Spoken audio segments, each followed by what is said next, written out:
I laid The on the police ground. came. Yes, it was like 8 of them. Oh. And I had to lay on the ground and One had to get in person the back of the knows. car until somebody in Northern Virginia could verify I wasn't employed. Are you serious? Oh my God. If they would look in the goddamn bag, they'd have seen sheetrock though. Well, she could have been stealing sheetrock. If you sell sheetrock,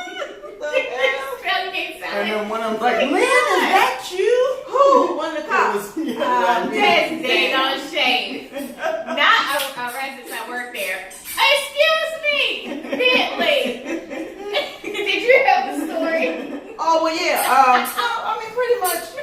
You know, a lot of people Sorry, guys, Bentley. This is how. smoking pot. In every apartment complex I have ever worked at, it's always somebody that wants to get high, don't want to hide it, don't want to spray. Yeah, this is the kicker. You send out mandatory letters letting them know you're going to be coming in doing inspections, and they got a bong sitting on the table or something like they just smoked. Like they had a house, but they had an apartment. Yeah. Well, you don't know who your maintenance person is. You need to be careful, okay? I don't care myself. That's their business. I could care But less. isn't that getting in the walls and making it harder for Don't you? care. Don't, no, the cigarette smokers will get in the walls. Not The that. marijuana does too, because Not as we bad. had vacant apartments that we used to try to tour, but we couldn't tour them because Exactly. it was coming through the bench. Exactly. Woo!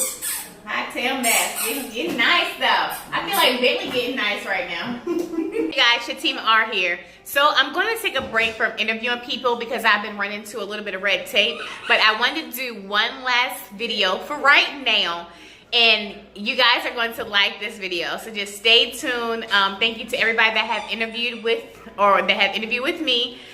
I'm going to take a little break from that and do things differently. But stay tuned. Oh my gosh, my last interview is going to be funny.